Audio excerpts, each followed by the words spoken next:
실제로 있었던 전쟁인지 아니면 그냥 신화에 나오는 이야기인지 정확한 건 모르겠어요. 근데 그리스 신화에 보면 트로이 전쟁이라는 이야기가 나옵니다. 한번 잠깐 보여주시겠어요? 예. 이게 트로이 지역의 지중해 지역의 지도인데요. 오늘날 여기 그리스라고 써 있죠. 여기가 이제 이렇게 그리스 땅이고요. 또 여기가 이제 터키 땅입니다. 터키 땅인데 트로이는 요 터키의 요 서쪽 끝에 있는 동네예요. 그리고 이 그리스 남쪽에 보면은 우리가 한 번쯤 들어봤을 이름인데 미케네, 스파르타, 크레타, 아르고스 이런 나라들이요 연합군을 만들었대요. 그 연합군 이름이 여기 뭐래요? 아카이아 연합군. 아카이아 연합군이 여기 이제 이쪽에 있는 그런 나라들인데 여기서요 이 트로이까지 싸움을 걸러갑니다. 그 땅을 뺏으려고 전쟁을 하러 가는 거예요. 근데 이 트로이 형이 얼마나 튼튼한데요. 자그마치 10년을 공격하는데 성을 뚫리지가 않는 거예요. 그때 이 아카이아 연합군의 오디세우스라는 사람이 한 가지 작전을 제안합니다. 뭐냐면 전쟁을 포기하고 후퇴하는 척하면서 엄청 큰 목마를 하나 남겨놓고 가자는 거예요. 가령 뭐 이런 거겠죠. 한번 보여주시겠어요? 네. 저렇게 큰 목마를 고증을 해서 만든 거예요. 현대의 물건입니다. 뭐 저런 목마를 만들어 놓자는 거예요. 그리고 오디세우스 자기랑 그 연합군 중에 최고로 용감한 군인 30명 뽑아서 저 목마에 숨어있자. 그런 얘기를 했습니다. 트로이 사람들이 그걸 보고 그냥 놔두겠어요? 분명히 자기들이 승리한 전리품으로 생각하고 성 안으로 저 목마를 가져가겠죠. 그러면 밤에 몰래 나와서 성문을 열어줄 테니 우리 그때 공격합시다. 그런 제안을 한 거예요. 그리고 실제로 그 제안대로 작전을 실행해서요 성공합니다. 10년을 공격해도 아무리도 열리지 않던 그 트로이 성이요. 저 트로이 목마 덕분에 성문이 열리고 아카이아 연합군들이요 트로이를 점령하게 됩니다. 여러분 이 트로이 목마 얘기 사실은 뭐 다 여러분 한 번씩 들어보고 아실만한 얘기예요. 근데 이 내용은 어떻습니까? 겉으로는 저 트로이 목마가 전쟁에서 자기들이 이겼다 생각하는 승리의 전리품이었는데 알고 보니 아니었죠. 그 안에는 자기들을 망하게 하는 적들이 들어있어요. 세상에 이런 일들이 참 많은 것 같아요. 보암직도 하고 먹음직도 하고 가지면 정말 자기한테 좋을 것 같아서 덥석 받았는데 그게 나중에 바꿔보니까 나를 망하게 하는 그런 악한 일이 될 수도 있고요. 반대로 내가 받았을 때는 진짜 받기 싫고 뭐 이거 문제투성이고 아주 골칫덩어리였는데 그래도 갖고 보니 나중에 그게 나에게 복이 되는 그런 일도 있지요. 오늘 아기 예수님께서 우리를 구원하기 위해서 이 땅에 오신 성탄절입니다. 근데 아기 예수님께서 이 땅에 오신 일이 가만히 생각해 보니까요. 꼭 그런 것 같아요. 예수님께서 이 땅에 오신 모습 우리는 뭐 오늘 성탄절이라고 하면서 막 예수님 오셨다 축하한다 감사하다 막 그런 고백들을 막 하는데 사실은 예수님께서 이 땅에 오신 모습을 가만히 생각해 보면 참 초라하고 별 볼 일 없는 모습이셨어요. 근데 나중에 보니 그 초라하고 별 볼 일 없게 오신 예수님이 온 인류를 구원하시는 복된 일이 되셨어요. 오늘은 이런 아기 예수님이 이 땅에 오심에 대해서 잠깐 생각을 좀 해보려고 합니다. 한번 보여주시겠어요? 예. 다시 한번 읽어볼까요? 초라하게 오신 예수님, 강포의 우유에 아기로 오신 예수님. 이렇게 타이틀을 정했어요. 여러분 예수님께서 이 땅에 오셨는데 그 오심이 어떻대요? 초라하게 오셨대요. 어떻게 초라하게 오셨냐? 강포의 구유의 아기로 그렇게 오셨다는 거예요. 여러분 만약에 예수님께서 2000년 전 이 땅에 태어나실 때 우리가 그 자리에 있었다면은 이 아기가 하나님의 아들이시고 만왕의 왕이 될 거고 장차 세상을 구원할 구원자라는 거 이거 알았을까요? 네? 혹시 뭐 부잣집에서 아니면 뭐 왕의 아들로 이렇게 태어나면은 아, 이런 달라지고 크게 될 놈이다. 막 그렇게 생각하고 뭔가 기대를 할 거잖아요. 근데 예수님께서 오신 그 초라한 모습을 보면 거기서 어떻게 무슨 뭐 하나님의 아들이시고 세상의 왕이시고 이 세상을 구원할 구원자시고 이런 탄생을 예견할 수 있겠어요. 그렇다고 하기에는 정말 너무 초라한 탄생이죠. 예수님께서 태어나시는 걸 우리가 만약에 그 자리에서 봤다면요, 절대 그런 생각은 아마 상상도 못했을 거예요. 오늘 보면 7절 보시면 예수님께서 초라하게 오셨다는데 어떤 점에서 초라했는지 그 모습을 하나하나 설명해 주고 있습니다. 우리 7절 한번 읽어볼까요? 같이 봅니다. 시작. 첫 아들을 낳아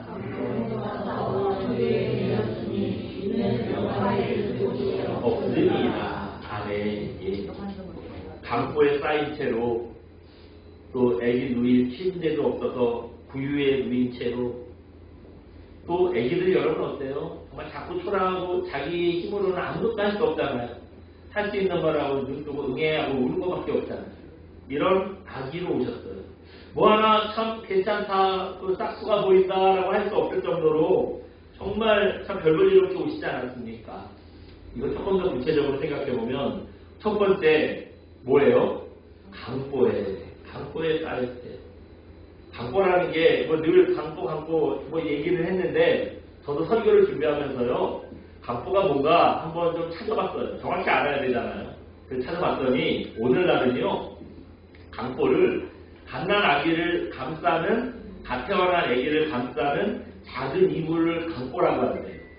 그런데 예수님께서 태어나실 당시에는 강보의 의미가 그런 뜻이 아니었대요.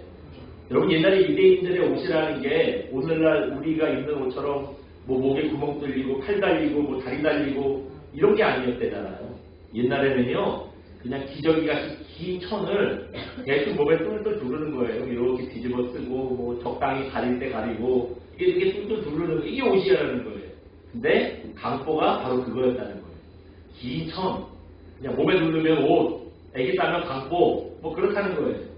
그래서 이 아기 예수님을 강보에 쌓아놨다는 건 뭐냐면, 애기가 금방 태어났는데 이거 깨끗하고 부드러운 천으로 덮어주지 못하고요, 그냥 뭐 있던 거 덮고 흠집을하고 막 더럽고 흠집을하고 이런 옷으로 대충 그냥 뚫뚫 말아놨다, 그런 뜻이라는 겁니다.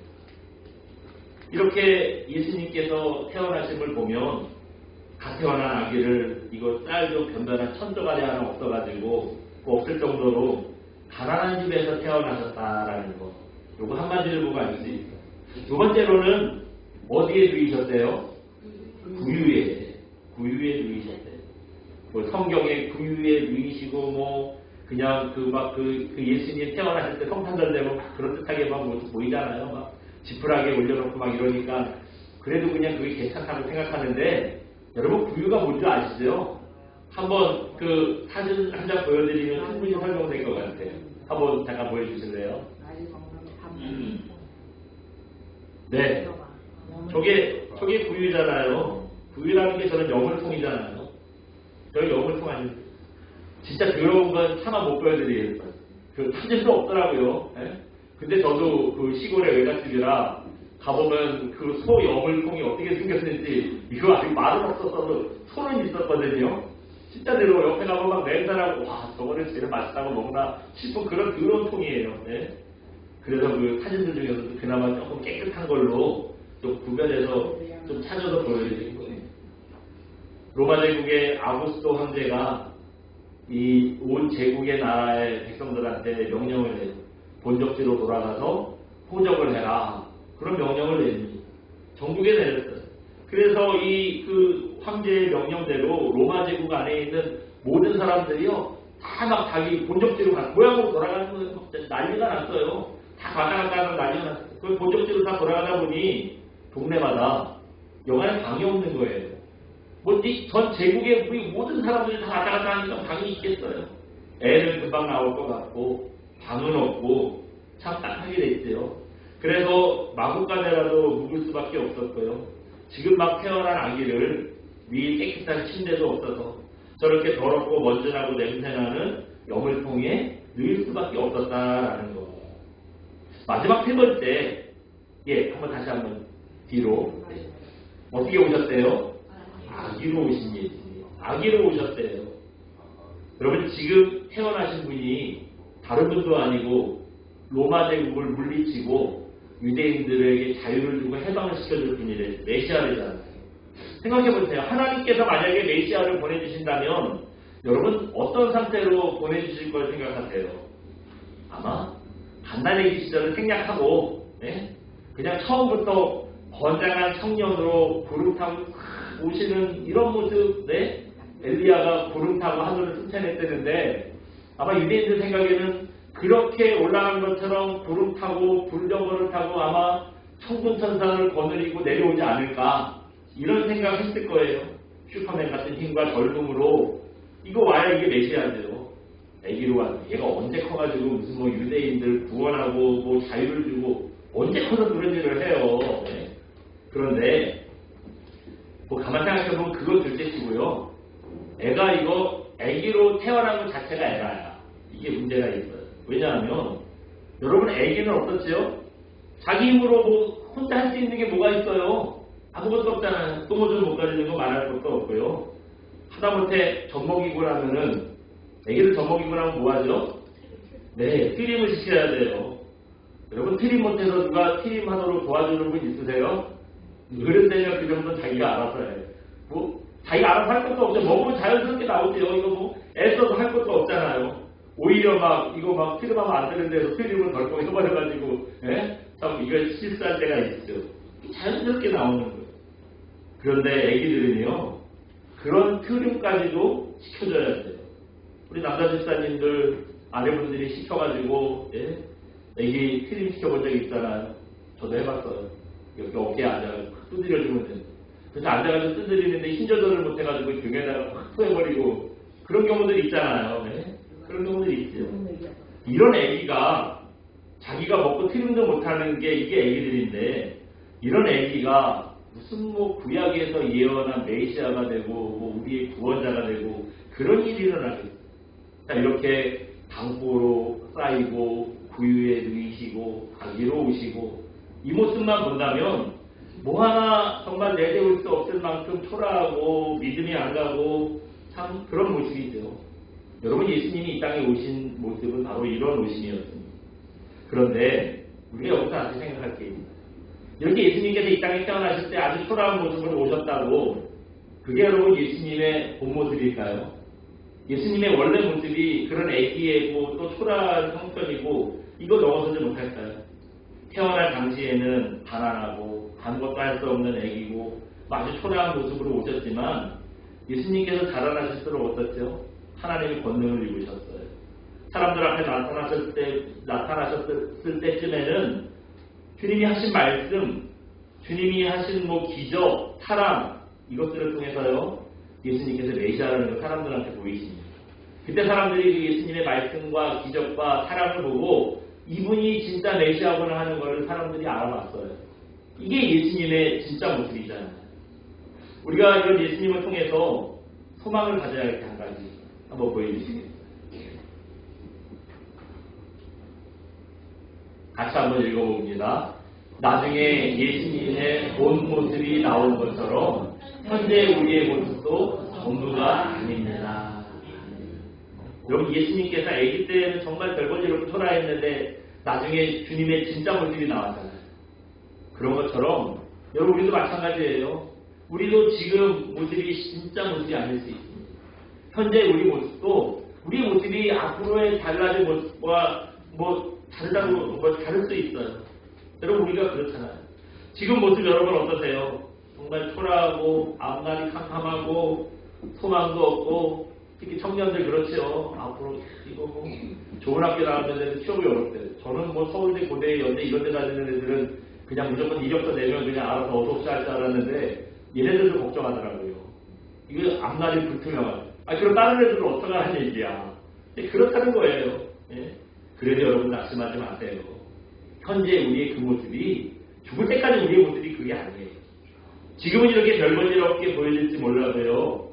우리 안에 예수님의 생명이 심겨지면은 우리 달라집니다. 분명히 인생 달라집니다. 예수님이 우리 안에 거하시는 순간 우리가 예수님을 만나는 순간 주님의 말씀이 우리 안에 심겨지는 순간 어떤 사람은 가슴이 확 뜨거워질 거예요. 어떤 사람은 병이 낫기도 할 거예요. 어떤 사람은 성령의 능력이 임하기도 하실 거고요. 또 어떤 사람들은 앞길이 열리고 진로가 열리는 그런 은혜를 잊게 될 겁니다. 우리 인생 분명히 달라질 수 있어요. 주님 찾아오시고 주님이 채워주시면 우리 인생 분명히 달라집니다. 오늘 우리 학생들 선물 받았잖아요. 우리 앉아계시는 우리 어른들 뭐 받았나 궁금한데 이거 뭐 보이지가 않지요. 네. 근데 이게 언제 알 수 있죠? 포장지를 벗기면 이거에서 꺼내면 저거 받았구나 우리가 알 수 있잖아요. 그런 것처럼 전능하신 예수님께서 우리의 가려진 포장지를 뜯어주셔야 돼요. 그 포장지를 벗겨주시면 진짜 하나님의 사람으로 진짜 신실한 성도의 사람으로 우리의 참모습이 나오게 되어 있습니다. 창세기 12장 5절 보시면 여러분 아브라함의 얘기가 시작되고 있어요. 아브라함이 75세에 하나님의 부르심을 받았어요. 여기 아직 75세 안 되신 분들 많잖아요. 네. 하나님의 부르심을 아브라함에게 그때 임했어요. 근데 아브라함보다 더한 분들도 있어요. 모세는 5살 더 먹었어요. 80세에 하나님의 부르심을 받았어요. 갈렙은 더해요. 5살 더 많아요. 85세에 하나님의 부르심을 받습니다. 여러분 75세나 80세나 85세나 참 힘있게 뭘 할 수가 없을 만한 나이죠. 갓난애가 초래하는 거나 이거 뭐 80대 노인분들이 할아버지가 초래하는 거나 결과적으로 초래하는 건 마찬가지예요. 그래서 이제 늙어서 아무것도 할 수 없는 사람이 됐다 그렇게 생각했는데 여러분 뭐 아브라함이나 모세나 갈렙이나 하나님께 붙들리니까 어떻습니까? 하나님께 붙들리고 하나님의 말씀이 그 안에 심겨지니까 이분들이요 젊은 사람들도 할 수 없는 놀라운 일들을 다 하지 않습니까? 요즘 교회마다 젊은 사람들이 없다고 교회 연령층이 높아졌다고 이것 때문에 문제라고 합니다. 어떤 할아버지가 75세 된 할아버지가 노인정 가기 싫다고 하더래요. 그래서 왜 노인정 안 가세요? 자식이 물어보니까 형들이 자꾸 신분을 지켜가지고 노인정 가기 싫다고 그러더래요. 또 시골에는 65세 된 할아버지가 청년회장이래요. 네? 65세면 청년회장을 나이가 아니라 노인정 갈 나이인데 왜 65세 된 할아버지가 청년회장을 하겠어요? 청년이 없는 거예요. 청년회장은 청년이 해야 되는데 동네에 청년이 없는 거예요. 그래서 할아버지라도 해야 된다고 하니까 65세 된 할아버지가 당신이 제일 젊으니까 네가 해 그래가지고 한다는 거예요. 근데 여러분 놀라운 사실이 있어요. 65세가 돼도 청년회장이 되면요 진짜 청년처럼 펄펄 날아다닌대요. 이게 제 얘기가 아니라 학자들의 진짜 연구 결과예요. 지난 신문에 이런 기사가 났더라고요. 나 아직 젊어라고 생각하니까 진짜 몸이 젊어지더래요. 여러분 난 아직 젊어라고 생각하면 어떻게 되죠? 생각은 그렇게 하는 거지 몸은 똑같아요. 뭐 무릎 아프고 허리 아프고 뭐 골골하고 생각은 안 그렇다는데 몸은 이런 아이고 이렇게 똑같아요. 그렇게 됩니다. 근데 그게 아니래요. 미국의 오리건 주립대 로버트 스타우스키라는 박사가 연구를 해보니까 늙었다고 생각하는 사람은요 노화가 더 빨리 진행된대요. 근데 자기가 젊다고 생각하면은요 실제로 몸도 덜 아프대요. 아픈 것만 덜 아픈 게 아니라 병에 걸려도 빨리 낫는데요. 빨리 낫는다는 거예요. 연세 드시면 뭐 잠도 잘 못 주무신다면서요. 젊다고 생각하면 잠도 잘 온대요. 여러분 자꾸 젊다고 생각하셔야 돼요. 잠하는 분들은. 그것뿐만 아니라 암, 심장질환, 당뇨비형 이런 게 노인병이잖아요. 30%나 줄어든다는 거예요. 그래서 저도 그 신문 보고 깨달았어요. 저도 이제부터 입버릇처럼 저 아직 애들이에요. 이거 자꾸 얘기해야겠어요. 그래야 괜찮을 것 같아요. 여러분 내가 흙수저라느니 뭐 너무 어리다느니 반대로 너무 나이가 많다느니 너무 내가 병약하다느니 이런 이제는 그래서 못한다 이런 생각 여러분 하지 마시기 바랍니다. 예수님이 이 땅에 오실 때 연약한 아기로 오셨고 너무 가난해서 당포에 쌓이고 말구 위에 누일 정도로 요즘 표현으로 하면 진짜 흙수저를 물고 초라하게 오셨죠. 근데 여러분 그 예수님이 그렇게 초라하게 오신 예수님이 나중에 어떻게 되셨어요? 십자가를 지고 부활하심으로 진정한 메시아의 모습을 보여주셨습니다. 아무리 초라한 것 같은 인생이라도요, 여러분 하나님께서 찾아오시고 예수님의 생명이 그 안에 심겨지면 진짜 우리의 모습이 나오는 거예요. 그때야 우리의 실제 모습이 나오는 겁니다. 하나님의 자녀다운 인생이 길이 열릴 것이고요. 하나님께서 어떻게 인도하시는지 그 사람이 증거가 될 거예요. 여러분 그렇기 때문에 초라하게 아기 예수님으로 오셨지만 결국 우리를 구원하시고 메시아가 되신 이 예수님을 바라보는 저와 여러분 되시기 바랍니다. 그래서 아무리 여러분 우리 현재의 모습이 초라하고 연약하더라도 우리를 새롭게 변화시키는 그 예수님을 바라보고 예수님께 소망을 갖는 그런 저와 여러분 되시기를 주님의 이름으로 축원드립니다. 오늘은 애장식이 있으니까요. 제가 대표로 기도하겠습니다. 우리 기도하겠습니다.